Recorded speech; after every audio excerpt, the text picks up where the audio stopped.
Every year, universities graduate thousands of cybersecurity students trained in cryptographic methods with a finite lifespan.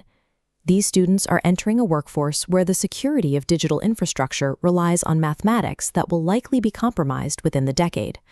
To address this, we convened a computer science professor, a quantum security researcher, and an enterprise chief information security officer. Their discussion focuses on a specific industry need. While the field has enough quantum physicists, it faces a desperate shortage of computer scientists and network engineers trained to secure a post-quantum environment. The finite lifespan of current encryption standards mandates an immediate shift in how universities teach network security and cryptographic implementation. This shift is driven by the harvest now, decrypt later strategy. Adversaries are currently intercepting and archiving sensitive encrypted traffic, waiting for quantum hardware to mature. For data requiring long-term confidentiality, such as government secrets or healthcare records, the risk is present day. Encrypted material captured now will become readable the moment a cryptographically relevant quantum computer is achieved. Quantum capability targets the mathematical assumptions of RSA and elliptic curve cryptography. Shor's algorithm solves prime factorization problems in polynomial time, rendering protections obsolete. The industry is moving towards post-quantum cryptography. The finalized NIST standards rely on lattice-based problems designed to resist quantum cryptanalysis. Because data is being captured for future decryption today, the transition to these NIST standards must begin immediately to protect the long-term integrity of sensitive information. Global standards bodies have moved beyond the research phase. Governments are now issuing strict time-bound mandates for achieving quantum resilience across critical infrastructure.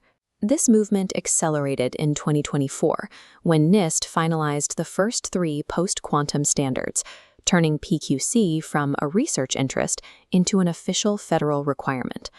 In the UK, the National Cybersecurity Centre has set a firm roadmap. Organizations must complete their cryptographic discovery phase by 2028, with high-priority migrations following by 2031. The European Union has mirrored this urgency with a coordinated implementation roadmap, requiring member states to begin transitioning high-risk systems by the end of 2030.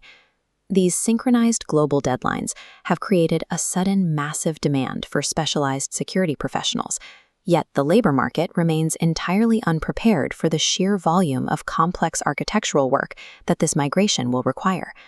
The Y2K remediation was a bounded problem, focused on identifying and expanding fixed date fields within legacy code before a single known deadline. Post-quantum migration is a systemic overhaul of digital environment. For a single global enterprise, achieving PQC readiness can require over 120,000 discrete tasks, spanning from initial cryptographic inventory to the re-engineering of application layer protocols. This involves deep changes to operational technology and power grids, the firmware of billions of IoT devices, and the security frameworks of complex global supply chains. Most organizations currently face a personnel bottleneck. There is a critical shortage of architects and engineers who understand how to implement these new cryptographic primitives within existing systems.